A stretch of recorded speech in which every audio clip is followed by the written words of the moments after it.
இன்ஸ்டால ரொம்ப நாளா வைரலா போன ரெசிபி தான் நம்ம இந்த வீடியோல பார்க்க போறோம். என்னன்னு சொல்லி நீங்களும் பாருங்க. இந்த மாதிரி வீடியோஸ் மறக்காம என்ன ஃபாலோ பண்ணுவீங்க. நான் ட்ரை பண்ணி சாப்பிட்டு பார்த்தேன். நீங்களும் கண்டிப்பா ட்ரை பண்ணி பாருங்க. சிக்கன் காரப்பொடி எப்படி செய்யலாம்னு சொல்லி இந்த வீடியோல பார்க்கலாம். ஃபர்ஸ்ட் பேன்ல வந்து நம்ம எல்லாமே வந்து பொரிச்சு எடுத்துக்கணும். என்னெல்லாம் ஐட்டம்னா கருவேப்பிலை, பூண்டு, வத்தலு, அடுத்து கொஞ்சம் சிக்கனு, ஆனியனும் நல்லா வந்து கோல்டன் ப்ரௌன் ஆகுற மாதிரி பொரிச்சு எடுத்துக்கணும்.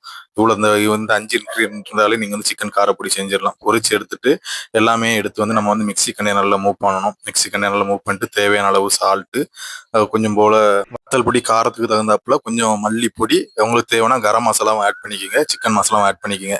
ஆட் பண்ணி மிக்சியில் போட்டு நல்லா லைட்டாக கிரைண்ட் பண்ணி எடுங்க. அது பொடி பக்குவத்துக்கு வந்துடும். அது பொடி பக்குவத்துக்கு வந்த பிறகு வந்து நம்ம துவையல் மாதிரி பிசைஞ்சு எடுத்து நம்ம ரைஸ் கூட வச்சு சாப்பிட்டு பாருங்க. அருமையான சிக்கன் காரத்துக்கு ரெடி. இது கூட கீ ஊற்றி வச்சு சாப்பிட்டு பாருங்க. நான் கீ ஊற்றி வச்சு சாப்பிட்டு பார்த்தேன். டேஸ்டே செமையாக இருந்துச்சு. நீங்களும் கண்டிப்பாக ட்ரை பண்ணி பாருங்க. Must try item. ஓகேவா? நான் அடுத்து வந்து கடைசியில் வந்து ஆம்லேட்டும் ஆனியன் கூட வச்சு ட்ரை பண்ணி பார்த்தேன். அதுவும் நல்லா தான் இருந்துச்சு. இந்த மாதிரி வீடியோஸ்க்கு மறக்காம ஃபாலோ பண்ணுங்க. அடுத்த வீடியோ சந்திப்போம். டாடா பாபாய். அண்டில் தென் பிரபு.